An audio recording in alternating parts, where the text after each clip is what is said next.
لا حول ولا قوة إلا بالله العلي العظيم. أعوذ بالله من الشيطان الرجيم. بسم الله الرحمن الرحيم. حسبنا الله ونعم الوكيل ونعم المولى ونعم النصير. رب اشرح لي صدري ويسر لي أمري واحلل عقدة من لساني يفقهوا قولي. اللهم صل على محمد وآل محمد. بسم الله الرحمن الرحيم. الحمد لله رب العالمين. الصلاة والسلام على أشرف الأنبياء والمرسلين سيدنا ونبينا وشفيع ذنوبنا وطبيب نفوسنا مولانا مولى الثقلين جد الحسنين أبي القاسم محمد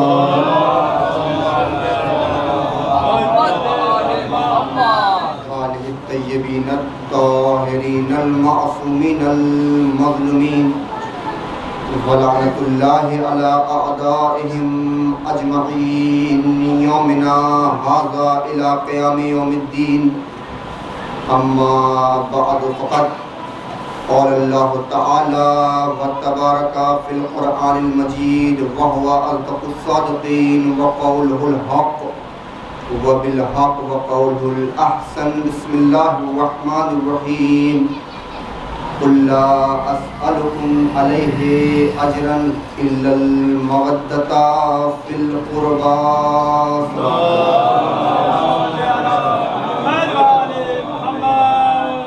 عزیزان گرامی، بزرگان ملت، ماتمداران سید الشہداء، کرم ہے خالق کائنات کا، مالک ارض و سما کا، خالق کون و مکان کا، جس نے لوگوں کے اندر اہل بیت کی مودت کی شمع روشن کی.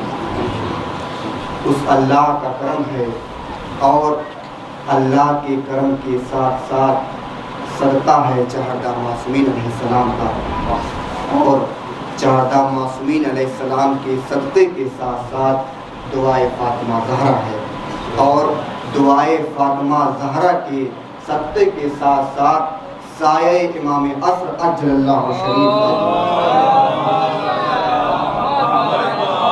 تو بتائیے، دنیا کی کوئی بھی طاقت، کوئی بھی حکومت اہل بیت کے چاہنے والوں کو کیوں کر مٹا سکتی ہے جس کے ساتھ اس خدا کا خصوصی کرم ہے جس نے زمین کو بنایا، جس نے آسمان جیسے فرش کو بچھایا. اس خدا کا خصوصی کرم اور اللہ کے کرم کے ساتھ ساتھ صدقہ ہے چہردہ معصومین کا، جس کے صدقے میں اللہ نے اس کائنات کو بنایا. بابا سے بلند صلوات پڑھ جس کے صدقے میں اللہ نے اس کائنات کو خلق کیا، اور چہردہ معصومین علیہ السلام کے صدقے کے ساتھ ساتھ دعائے فاطمہ زہرا، وہ بی بی جس کا لقب ہی طاہرہ ہے، راضیہ ہے، مرضیہ ہے، بطول ہے، عذرا ہے، زہرا ہے، وہ بی بی کی جس کے دعا کرتے ہی مردہ جی اٹھے، اس بی بی کا صدقہ ہے. اور دعائے فاطمہ زہرا کے ساتھ ساتھ سایہ امام عصر، جس کے لیے اللہ قرآن مجید میں ارشاد فرما رہا ہے کہ یوم ندعو کل اناس بامامہم، ہم قیامت کے روز ہر شخص کو اس کے امام کے ساتھ بلائیں گے. اور اسی اللہ کا حبیب ارشاد فرما رہا ہے جو اپنے زمانے کے امام کو پہچانے بغیر مر جائے اس کی موت جاہلیت کی موت. اس کا مطلب یہ وہ سایہ ہے جو دنیا میں بھی کام دے گا اور آخرت میں بھی کام دے گا.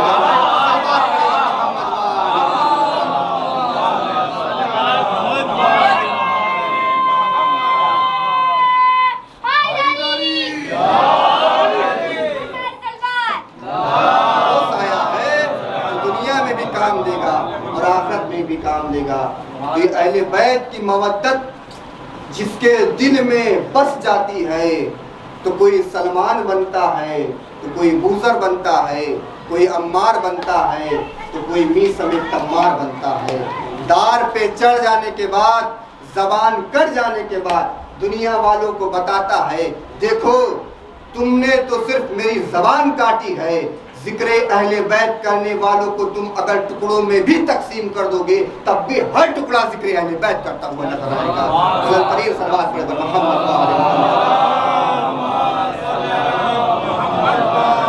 اچھا، جب دنیا میں اہل بیت کی محبت، اہل بیت کی مودت اتنی عظیم شے کا نام ہے، تو کیوں کچھ لوگ دنیا میں ایسے ہیں کہ جن کے دل میں اہل بیت کی مودت ہے، لیکن کچھ لوگ ایسے بھی ہیں کہ جن کے دل میں اہل بیت کی مودت محبت نہیں ہے؟ کیسا کیوں؟ کہ کچھ لوگ تو ایسے ہیں جن کے دل میں اہل بیت کی محبت ہے، لیکن کچھ لوگ ایسے ہیں کہ جن کے دل میں اہل بیت کی محبت نہیں ہے، کہ وہ چاہ کر کے بھی اپنے دل میں اہل بیت کی محبت کو داخل ہی نہیں کر سکتے۔ اہل بیت کی محبت صرف اسی کے دل میں داخل ہوگی جو حلال زادے ہوں گے، غیر حلالی کے دل میں اہل بیت کی محبت نہیں داخل ہوگی۔ اہل بیت کی محبت صرف اور صرف اچھی نسل والوں کے دلوں میں داخل ہوگی۔ اب آپ دیکھیے، انسان ہی نہیں بلکہ جانوروں کے بھی دلوں میں اہل بیت کی محبت ہے۔ اب میں یہاں سے ایک واقعے کو بتاؤں گا کہ کیسے کیسے جانور، کیسے انسان ہی نہیں بلکہ جانوروں کے دلوں میں بھی اہل بیت کی محبت ہے۔ اب دیکھیے ایک واقعہ، چھٹے امام کا زمانہ، امام جعفر صادق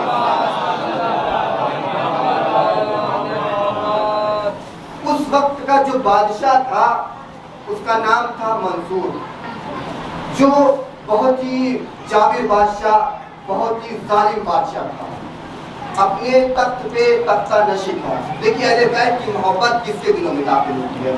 اپنے تخت پہ تختہ نشین تھا، ادھر اس کے ساتھ اس کے وزیر، اس کے خواص، اس کے مشیر، اس کے چاہنے والے بیٹھے ہوئے تھے۔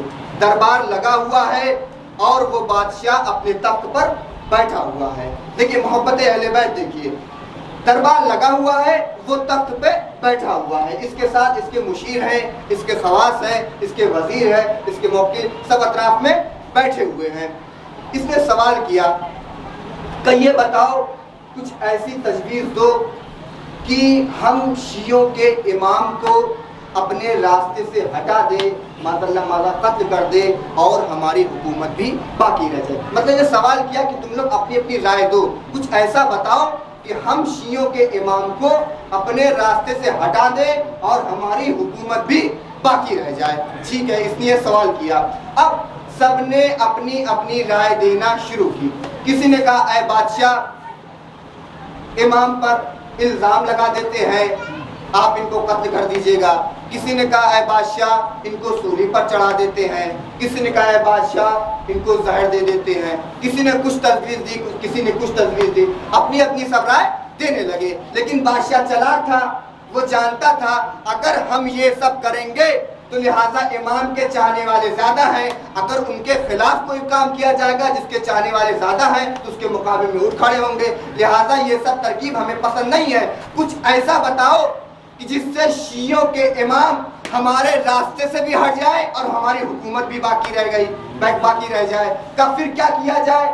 کہ کچھ ایسی تجویز بتاؤ جو یہ ہماری حکومت بھی باقی رہ جائے اور ہم پہ کوئی حرف بھی نہ آئے اور شیعوں کے امام راستے سے بھی ہٹ جائے۔ کہ پھر کیا جائے؟ سوچ میں پڑ گئے سب لوگ۔ بادشاہ ہے، سوال کر رہا ہے، جواب بھی دینا ضروری ہے۔ اگر جواب نہیں دیا تو غصے میں آ کے قتل بھی کر دے گا، کیونکہ بادشاہ ہے، کچھ بھی کر سکتا ہے۔ جواب اس کو اچھا لگا تو انعامات سے بھی نواز سکتا ہے۔ اب سب چپ ہے، سوچ بھی رہے ہیں کچھ ایسی ترکیب بتائی جائے جو بادشاہ کو پسند آ جائے اور پسند ہونے کے بعد ہمیں انعام بھی مل جائے اور اس پر عمل بھی کیا جائے۔ اب سب سوچ رہے ہیں تو اسی میں سے ایک شخص کھڑا ہوا۔ کھڑا ہونے کے بعد کہتا ہے بادشاہ، سب نے اپنی اپنی رائے دی، سب نے کچھ نہ کچھ بتایا، اے بادشاہ اجازت ہو، جان کی سلامتی ہو تو میں بھی کچھ بتانا چاہتا ہوں۔ کہا بے شک بتاؤ، جب سب نے بتایا تو تم بھی بتاؤ۔ سنیے غور سے اس واقعے کو سنیے، انشاءاللہ نتیجہ آپ کے حوالے رہے گا کہ اہل بیت کی محبت انسان ہی نہیں جانوروں کے بھی دلوں میں داخل ہوتی ہے۔ کہ تم بھی بتاؤ۔ کھڑا ہوا، کھڑا ہونے کے بعد کا سب نے یہ بتایا، الزام لگاؤ، زہر دے دو، یہ کر دو، وہ کر دو۔ کہا نہیں، یہ سب فضول ہے، کیوں نہ ایک منصوبہ بنایا جائے اور ایک منصوبے کے تحت شیعوں کے امام کو راستے سے ہٹایا جائے، کا کیا منصوبہ بنائے گا؟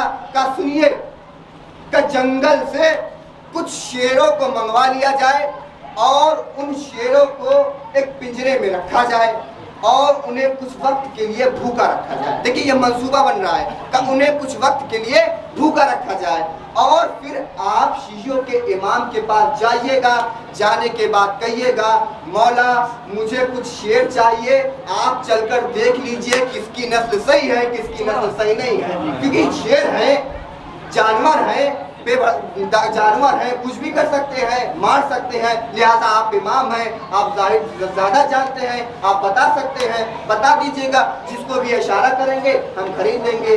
اب جب وہ شیعوں کے امام اس جگہ جائیں گے، پنجرے میں جائیں گے، شیر ان پہ حاوی ہو جائیں گے، اور اس طرح شیعوں کے امام راستے سے ہٹ بھی جائیں گے، آپ کی حکومت بھی باقی رہ جائے گی۔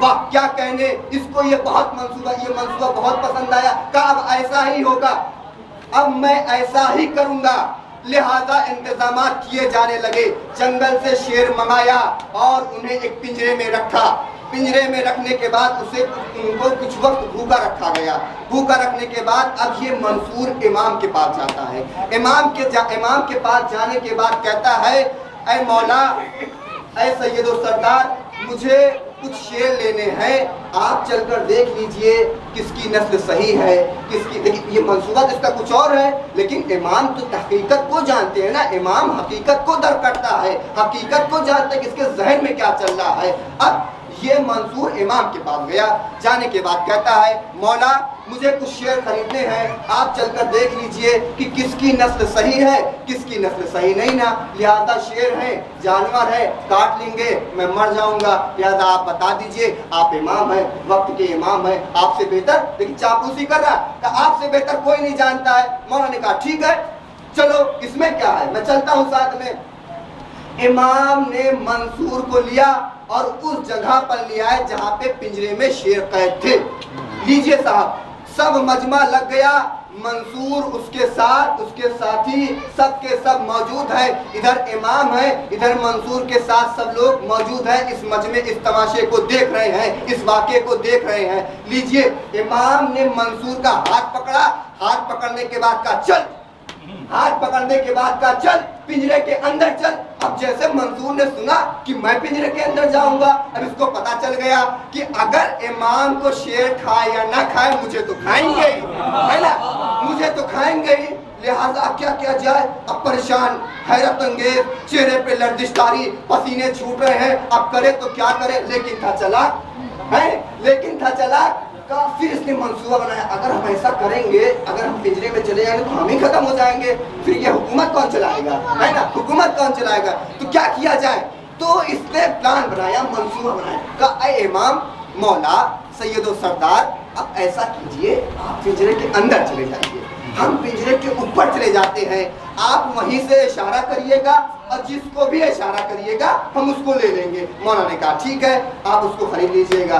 ادھر امام منصور کو چھوڑ کر اپنے ساتھیوں کے ساتھ پنجرے کے اوپر چلا گیا، ادھر امام تنو تنہا ہے۔ اب آپ واقعے کو سنیے، نتیجہ آپ کے حوالے۔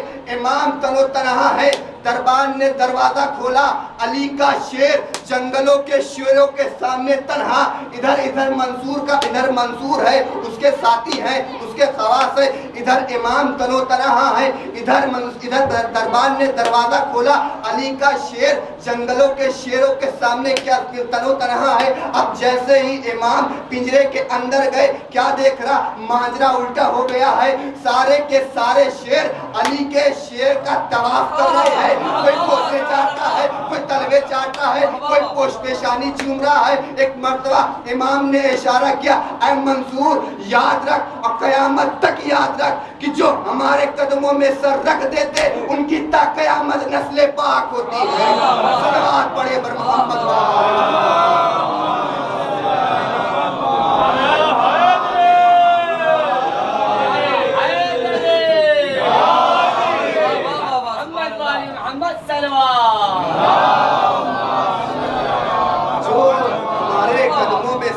دیتے ہیں ان کی تا قیامت نسل پاک۔ یہ ہے اہل بیت سے محبت کا نتیجہ، جو بھی اہل بیت سے محبت کرتا ہے خدا کی قسم اس کو کوئی حق بھی نہیں آتا۔ تو کل کا زمانہ وہ تھا کہ لوگ چاہتے تھے اہل بیت مٹ جائیں، اہل بیت ختم ہو جائیں، اور آج کا زمانہ وہ ہے لوگ چاہتے ہیں عاشقان اہل بیت مٹ جائیں، عاشقان اہل بیت ختم ہو جائے، یہ عزاداری ختم ہو جائے، یہ جلوس ختم ہو جائے، یہ مجلس و ماتم ختم ہو جائے۔ لیکن تاریخ گواہ ہے، آپ اٹھا کر دیکھ لیجیے تاریخ کو، تاریخ کی کتابوں کو اٹھا کر دیکھ لیجیے، نہ کل مٹے تھے نہ آج مٹے ہیں۔ اب آپ غور کیجئے، دنیا کی 3 سب سے بڑی طاقتیں، ایک ہے حکومت کی طاقت، ایک ہے دولت کی طاقت، اور ایک ہے قلم کی طاقت۔ روایتوں میں ہے، تاریخوں میں ہے، اگر یہ تینوں طاقتیں کسی کے پیچھے پڑ جاتی ہیں تو اس کا نام صفحہ ہستی سے مٹا دیتی ہیں۔ بہت متوجہ سے اس بات کو سنیے گا، جس کسی کے بھی پیچھے یہ تینوں طاقتیں پڑی ہیں اس کا نام صفحہ ہستی سے مٹ گیا ہے، فنا ہو گیا ہے۔ اب آپ تاریخ اٹھا کے دیکھیے کس کے پیچھے یہ طاقتیں پڑی ہیں، اور کون کون سی صفحہ ہستی سے کس کا نام مٹ گیا ہے۔ اب آپ تاریخ اٹھا کے دیکھیے، حکومت کی طاقت سب سے بڑی طاقت، اگر حکومت کی طاقت کسی کے پیچھے پڑ جاتی ہے تو اس کا نام صفحہ ہستی سے مٹا دیتی ہے۔ دوسری سب سے بڑی طاقت کا دولت کی طاقت، اگر دولت کی طاقت کسی کے پیچھے پڑ جائے تو اس کا نام بھی صفحہ ہستی سے مٹا دیتی۔ یہ دولت کی طاقت تھی، ورنہ ابن ملجم امام کا ماننے والا تھا، امام کا چاہنے والا تھا۔ میسم تمار کی دکان پر امام موجود تھے اور ابن ملجم کا گزر ہوا، گزر ہونے کے بعد ایک مرتبہ میرے مولا کہتا ہے، ابن ملجم ایک وقت آئے گا تو مجھے قتل کر دے گا۔ دیکھیے دولت کی کتنی بڑی طاقت ہے، ایک وقت آئے گا تو مجھے قتل کر دے گا۔ ایک مرتبہ ابن ملجم نے اپنی تلوار نکالی، اپنے گلے پہ رکھ لی، کہا مولا وہ وقت آنے سے پہلے میں اپنے گلے کو کاٹ لوں گا۔ کہا نہیں، ہم جرم سے پہلے سزا کو نہیں سنتے ہیں۔ یہ دولت کی طاقت تھی نا، جس کی رمضان کو مولا علی کو ابن ملجم نے قتل کیا، دولت کی نشے میں آ کر کیا، سوچے کتنی بڑی طاقت دولت کی طاقت ہے۔ اگر کسی کے پیچھے پڑ جائے تو اس کا نام صفحہ ہستی سے مٹا دیتی ہے۔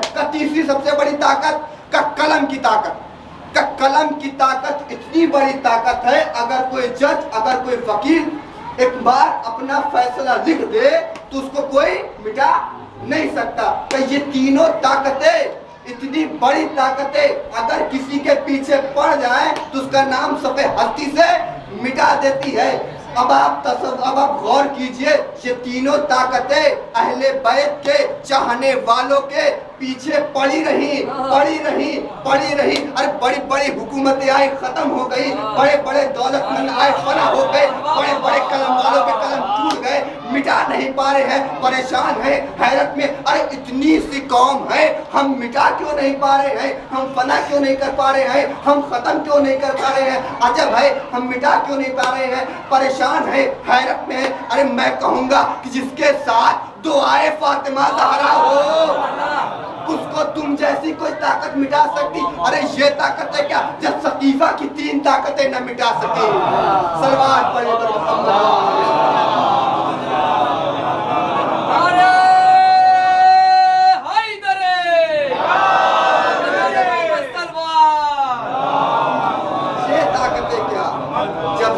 کی وہ 3 طاقتیں نہیں مٹا سکی تو یہ سب طاقتیں مٹا پائیں گے اہل بیت کے چاہنے والوں کو؟ وہی جو آپ نے صبح نے مجلس میں ذکر کیا تھا کہ اہل بیت کے عزاداروں کو اگر تم مارو گے تو عزاداری ختم نہیں ہوگی بلکہ عزاداری بڑھتی رہے گی، ہم جلوس نکالتے رہیں گے، ہم عزاداری کرتے رہیں گے، ہم فرش عزا بچھاتے رہیں گے۔ تمہارے قتل کرنے سے کیا ہوتا ہے؟ جتنوں کو تم قتل کرو گے اتنا عزادار ہم بڑھائیں گے، اتنے عزادار ہمارے یہاں پیدا ہوں گے۔ اللہ اکبر۔ اب دیکھیے، میں نے جس آیت کو سرنامہ سخن قرار دیا، اللہ نے اہل بیت کی محبت کو قرآن میں ذکر کیا۔ اللہ کیا کہہ رہا ہے؟ قل لا اسألکم، اے رسول آپ ان سے کہہ دیجئے کہ میں ان سے کوئی سوال نہیں کرتا، کچھ نہیں مانگتا اجر رسالت تبلیغ کے سلسلے میں، کہ مگر یہ کہ میرے اہل بیت کی محبت، یعنی کہ اللہ کیا کہہ رہا ہے؟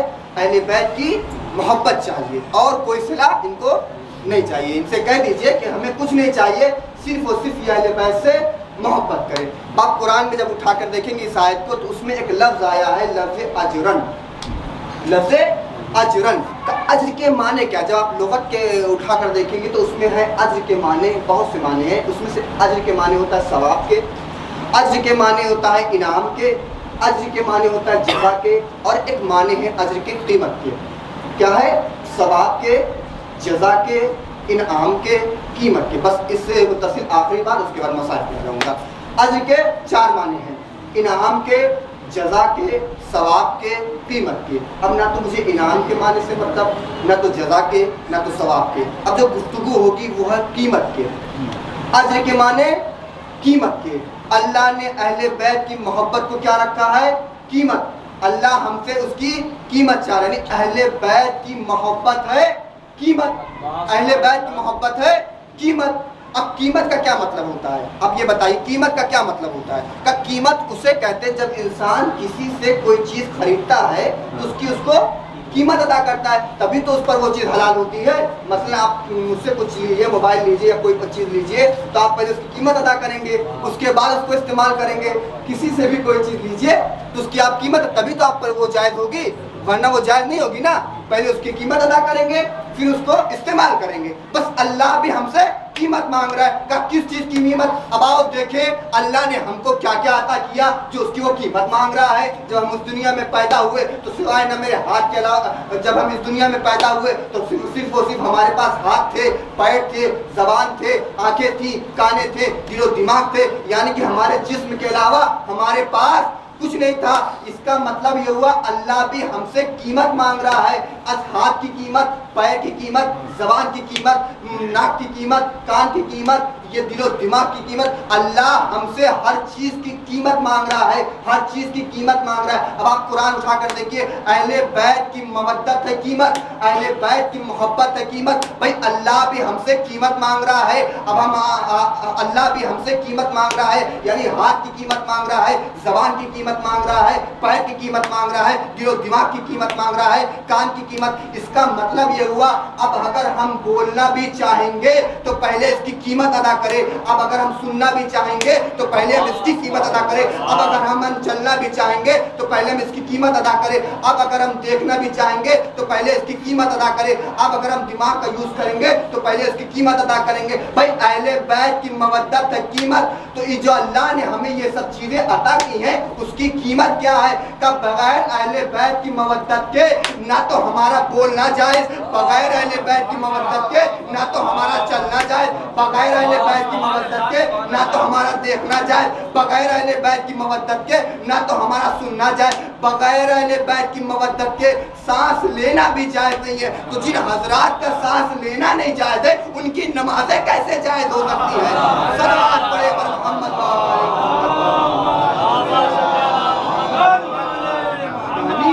یہ جو اللہ نے ہمیں ہاتھ عطا کیے ہیں، پیر عطا کیے ہیں، زبانیں دی ہیں، کان دیے ہیں، دل و دماغ دیے، اس کی محبت، اس کی اجرت ہے قیمت. اور کیا قیمت ہے؟ کہ اہل بیت سے محبت. اگر اللہ نے ہمیں ہاتھ دیے ہیں نا تو ہم ماتم کے لیے اٹھائیں گے، اور اس کی ہمیں قیمت ادا کرنی ہے تو اہل بیت سے محبت کریں گے، سینے پہ ماریں گے تب اس کا حق ادا ہوگا. یہ جو پیر دیے ہیں نا یہ جلوسوں میں چلنے کے لیے دیے ہیں، انگاروں پہ ماتم کرنے کے لیے دیے ہیں. اگر اس کی ہمیں قیمت ادا کرنا ہے نا تو اللہ کی قسم اہل بیت سے محبت کریں. جو زبان دی ہے نا ذکر اہل بیت کرنے کے لیے دی ہے. اگر ہم اس کی قیمت ادا کرنا چاہیں گے نا تو اہل بیت سے محبت یاد کریں. اگر یہ ہمیں آنکھ دی ہے نا اللہ نے، اگر ہم اس کی قیمت ادا کرنا چاہ رہے ہیں، حقیقتاً قیمت ادا کرنا چاہ رہے ہیں تو ہمیں حسین میں ہو. یہ ہے اہل بیت کی محبت کی قیمت. عزیز رسول اللہ، آج تو محرم، آپ صبح مسائل پوچھ رہے ہیں کہ آج قریب زہرا، نماز رسول، فرزند رسول، سرزمین کربلا پہ وارد. صبح سے آپ مسائل سنتے آ رہے ہیں کہ آج 2 محرم ہے، غریب زہرا. آج غریب زہرا کا قافلہ میدان کربلا میں داخل ہو. جب امام وارد کربلا ہوئے تو ایک مرتبہ امام نے ایک جملہ کہا کہ یہ بتاؤ یہ کون سی زمین ہے، اس زمین کا نام کیا ہے، اس زمین کو کہتے کیا ہیں؟ تصور کیجیے. میں نے پہلی مجلس میں بھی کہا تھا کہ مصائب سننے کا نام نہیں ہے، مصائب تصورات کی منزل ہے. جب کوئی ذاکر، کوئی خطیب مصائب پڑھے تو مصائب نہ سنیے، آپ تصور کیجئے کربلا میں امام پہ کیا کیا مصیبتیں گزری. اللہ اکبر. امام کربلا میں داخل ہوئے، سوال کیا کہ یہ بتاؤ یہ کون سی زمین ہے؟ خدا قسم پریشانی کا عالم تھا. کسی نے کہا اسے مولا شط فرات کہتے ہیں. پھر سوال کیا کہ یہ بتاؤ یہ کون سی زمین ہے؟ کہا مولا اسے ماریا کہتے ہیں. پھر کہا مولا نے کہا یہ بتاؤ اس زمین کا کوئی اور نام بھی ہے؟ کہا مولا اسے نینوا بھی کہتے ہیں. ایک مرتبہ ایک شخص آگے بڑھا. سنیں گے جملہ کربلا کسے کہتے ہیں؟ کرب کے معنی ہی مصیبت کے ہیں. ایک مرتبہ ایک شخص آگے بڑھنے کے بعد کہتے ہیں مولا اسے کربلا بھی کہتے ہیں. اب جب کربلا کا نام سنا نا غریب زہرا تڑپ گیا کہ قافلے لگائے جائیں گے, یہیں پہ ہم قیام کریں گے. اجرکم اللہ قافلے نصب کر دیے گئے. آج میرا دل چاہ رہا ہے میں اس شہید کا مصائب پڑھوں جو اس دنیا میں بھی آزاد ہے آخرت میں بھی آزاد ہے. ہاں وہ کوئی اور نہیں ہے, وہ حور علیہ السلام ہے. ان کا مصائب پڑھنے سے پہلے میں یہ چاہتا ہوں کہ آپ ان کے بارے میں جان لیں کہ حور علیہ السلام ہے کون اور کیسے گمراہی کے راستے سے نجات کے راستے پر آئے اور اپنی جان کو امام حسین پر فدا کر دیا. آپ دیکھیے جب امام حسین کعبے سے کربلے کے لیے جا رہے تھے تو ایک مرتبہ عباس سے کہتے کہ حور علیہ السلام ہے کون, ان کا مصائب پڑھنے سے پہلے ان کے بارے میں جان لیجیے. 5 منٹ ہماری طرف دیکھ کے جناب حور علیہ السلام کے بارے میں جانیں کہ جناب حور علیہ السلام ہے کون. کعبے سے امام حسین جب چلنے لگے تو ایک مرتبہ کہا اے عباس کچھ پانی ذخیرہ کر لو, کچھ پانی میسر کر لو, ہمیں ضرورت پڑے گی. ایک مرتبہ مولانا عباس نے کہا مولا آقا ہمارے پاس پانی تو موجود ہے, اب اتنا پانی تو ہے ہم لیکن پانی کو کریں گے کیا لے کر؟ کہا مولا جانوروں کے ٹانکوں کو بھی پانی ڈالا ہے تاکہ وہ دھوپ سے جلے نہیں. اللہ اسی اثنا میں کیا دیکھا کہ ایک شخص ہے اتنا پیاسا ہے کہ وہ اپنے اونٹ کو بیٹھا بھی نہیں پا رہا ہے. وہ راوی کہتا ہے میں نے دیکھا وہ شخص اتنا پیاسا ہے کہ وہ پانی بھی نہیں پی رہا ہے, پانی پیتا ہے اس کے ہاتھ سے پانی گر جاتا ہے. ایک مرتبہ راوی کہتا ہے میں نے دیکھا وہاں سے ایک شخص اٹھا, اٹھنے کے بعد مشکیدے میں پانی لیا, مشکیدے میں پانی لینے کے بعد اس شخص کے پاس گئے اور اپنے ہاتھوں سے پانی پلایا. وہ راوی کہتا وہ کوئی اور نہیں تھا بلکہ وہ غریب زہرا حسین ابن علی. اجرکم اللہ خدا آپ کسی غم میں نہ رلائے سوائے غم سید الشہداء کے. جانیے جناب حور علیہ السلام ہے کون؟ ایک مرتبہ جب امام حسین علیہ السلام نے کہا کہ ایسا کرو کہ خود سے کہہ دو نماز کا وقت آ گیا ہے اور ہم نماز پڑھ لیتے ہیں, خود تم اپنے لوگوں کو نماز پڑھا دے ہم اپنے لوگوں کو نماز پڑھا دیتے. ایک مرتبہ حضرت خود نے کہا کہ ایسا ہو سکتا ہے کہ غریب زہرا الگ نماز پڑھائے ہم الگ نماز پڑھائے. اب ادھر سے امام حسین نے جانا کہ حور کے اندر ایمان کی روشنی جل رہی ہے. اب امام نے چاہا کہ حور راہ راست پر آ جائے. اب آپ دیکھیے جملہ سنیے, امام چلنا چاہ رہے ہیں, حور نے آ کے امام کا راستہ روکا, نظام فرض پہ ہاتھ ڈالا. ایک مرتبہ امام نے جملہ کہا تقلت امک یا حور, اے حور نظام فرض سے ہاتھ ڈالے ورنہ تیری ماں تیرے غم میں روئے گی. ایک مرتبہ جناب حور نے جب اس جملے کو سنا ہے نا, ایک مرتبہ جملہ کہا اے مولا اگر اس جگہ پہ کوئی اور اس جملے کو کہتا نا میں پلٹ کر اس کو یہی جملہ کہتا, لیکن مولا میں مجبور ہوں, آپ کی ماں وہ ہے جو فاطمہ زہرا ہے, میں بڑے مجمع میں آپ کی ماں کا نام نہیں لے سکتا. اب امام نے دیکھا کہ اس کے اندر ایمان کی روشنی جل رہی ہے. اب جناب حور نے جو اس دن سے سوچا ہے نا کہ نبی محرم تک سوچ رہے ہیں کہ گمراہی کے راستے پر آئے کہ ہدایت کے راستے پر آئے. ادھر حکومت بے آواز دے رہی تھی اے حور ہماری طرف آ جاؤ, ہمارے پاس دولت ہے, ہمارے پاس ثروت ہے, ہمارے پاس پیسہ ہے. لیکن ادھر غریب زہرا کی مظلومیت بلا رہی تھی اے حور ہماری طرف آ جاؤ, ہمارے پاس بظاہر نہ پیسے ہیں نہ دولت ہے نہ ثروت ہے, لیکن ہمارے پاس وہ خزانہ ہے جو تمہیں جہنم کے راستے ہٹا کر جنت کی وادیوں میں جا کے کھڑا کر دے گا. اجرکم اللہ نبی محرم آئی, 10ویں محرم آئی. اب ایک مرتبہ حور بے قرار ہو گئے, بے چین ہو گئے, اپنے بیٹے سے کہتے ہیں اے بیٹا یہ جو تم آوازیں سن رہے ہو نا اللہ کی, ان کا مجرم کوئی اور نہیں ہے بلکہ اس کا مجرم میں ہی ہوں, میں ہی ان کو یہاں تک لائے. کہ بابا پھر کیا ارادہ ہے؟ کیا ارادہ کچھ نہیں ہے, مجھے حسین کی طرف جانا ہے. اب اجرکم اللہ خدا آپ کو کسی غم میں نہ رلائے سوائے غم سید الشہداء کے. کا کوئی ارادہ نہیں ہے, میری آنکھوں پہ پٹی باندھو, ان آنکھوں نے حسین کو دیکھا تھا, میرے ہاتھوں کو باندھو, ان ہاتھوں نے حسین کے لجام فرض پہ ہاتھ ڈالا. الغرض یہ چھوٹا سا قافلہ حور علیہ السلام سے ان کا بیٹا تھا, ان کا غلام تھا. حور علیہ السلام امام کی طرف روانہ ہو گئے. آخری بات میں نے وقت ختم کر دی. امام کی طرف روانہ ہو گئے. آپ دیکھیے ادھر امام نے دیکھا کہ حور علیہ السلام کا لشکر آ رہا ہے. حور علیہ السلام کا قافلہ فوراً عباس کو دیا, عباس جاؤ حور کے اندر استقبال کرو. بیٹا علی اکبر تم میرے بیٹے ہو, جا کے حور کے بیٹے کا استقبال کرو, میں ان کے غلام کا استقبال کرتا ہوں. اللہ اکبر. جزاکم ربکم خیر الجزا. خدا آپ کو کسی غم میں نہ ڈالے سوائے غم سید الشہداء سے. لیجیے حور آ گئے, امام کے قدموں میں سر رکھ دیا. مولا کیا مجھ جیسا بھی معافی کے لائق ہے؟ ایک مرتبہ امام نے حور کو اٹھایا, کلیجے سے لگایا.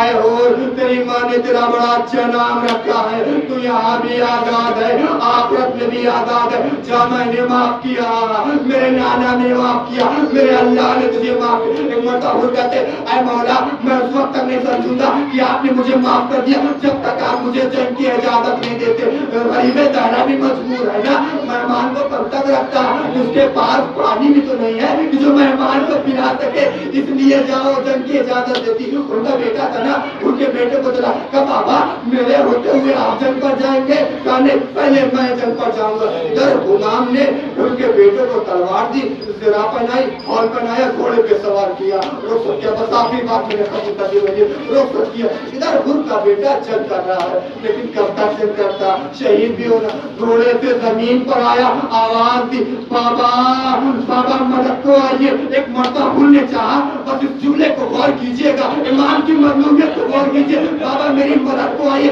امام نے چاہا کہ حور نے چاہا کہ اپنے بیٹے کے لیے بھاگے, اپنے بیٹے کے لیے دوڑے. ایک مرتبہ حور نے کیا دیکھا کہ حسین ہے, حسین کے دانوں پر حور کے بیٹے کا سر ہے. ایک مرتبہ کہا اے بیٹا اپنے سر جلدی سے ہٹاؤ, یہ میں نہیں ہوں, یہ غریب زہرا ہے, تم مولا بناتے ہو اپنے بیٹے اپنے سر جلدی سے. ایک مرتبہ حور نے بیٹے نے کہا اے مولا حسین خدا ہے, آپ کا خدا ہے. حسین نے کیا پتہ کیا جملہ کہا, عجب جملہ کہا ہے حور کیا کوئی جوان بیٹے کی لاش پر بوڑھا باپ آتا ہے؟ میں کہوں گا مولا آپ یہ جملہ کہہ رہے ہیں, ابھی آپ کا وقت ہوگا, آپ کا ایک بیٹا ہوگا, بیٹیا لگا ہوگا, اس وقت کون کہے گا اے حسین کیا جوان کے بیٹے پہ کوئی بوڑھا باپ آتا ہے؟ اچھا نہیں فاطمہ آواز دے گی, جب میرا پوتا دین سے زمین پر آئے گا